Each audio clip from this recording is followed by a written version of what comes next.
गीता का एक बहुत ही प्रसिद्ध, बहुत ही व्यापक श्लोक है जिसमें लिखा है यथा दृष्टि तथा सृष्टि। अर्थात आप जैसा सोचते हैं ना, आपको वैसा ही आपके आसपास दिखाई देने लगता है और वैसा ही आपके क्रम होते चले जाते हैं और एक दिन वैसा ही आप प्राप्त कर लेते हैं जैसा आप सोचते हैं। इसलिए कहा गया है यथा दृष्टि तथा सृष्टि। अर्थात आप इस ब्रह्मांड से जो भी फरमाइश करते हैं, जो भी आप अपनी इच्छा जाहिर करते हैं, वो आपको एक दिन मिलकर रहती है।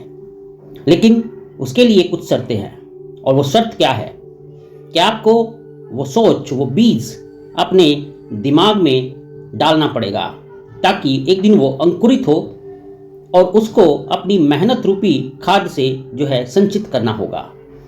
उसको इन बाहरी अवरोधों से बचाकर रखना होगा, वे अवरोध जो उस मुकाम तक पहुंचने में आपके लिए बाधा उत्पन्न करते हैं। आप देखते हो ना, किसान जैसे अपने एक पौधे को जब वो एक बीज डालता है, एक अंकुरित होता है, पौधा बनता है और फिर वो उसको अपनी मेहनत से सींचता है, पानी डालता है, समय पर खाद देता है और उसको जो आंधी तूफान आती है उनसे बचाकर रखता है, तब कहीं जाकर वो एक वृक्ष बन के तैयार होता है। तो ठीक उसी तरीके से आपको आपकी मंजिल तक पहुंचने के लिए इन सारे अवरोधों को जो है पार करना होगा जो आपको वहां तक पहुंचने के लिए रोकते हैं।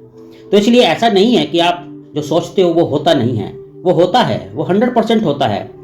लेकिन डिपेंड करता है आप पर कि आपकी फ्रीक्वेंसी कैसी है, आप कितना डीपली उसके लिए कंसर्न हैं, आप कितना खुद को उसके लिए डिवोट करते हैं।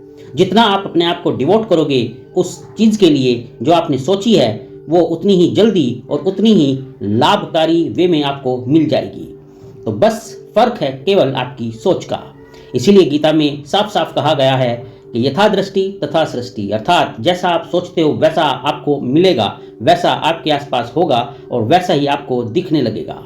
तो इसलिए सबसे पहले अपने दिमाग में एक बीज बोओ उस चीज़ का जिसको आप चाहते हो, जो आप प्राप्त करना चाहते हो, जो आपका लक्ष्य है आपकी लाइफ का, उसको तैयार करो और एक दिन निश्चित रूप से आप अपने उस लक्ष्य को प्राप्त करके ही रहोगे अगर आपने रास्ते में आने वाली सभी मुसीबतों को पार कर लिया। कभी भी रास्ते की समस्याओं को देखकर अपने लक्ष्य से भागना नहीं चाहिए, बल्कि उन्हें फेस करके प्राप्त करना चाहिए लक्ष्य।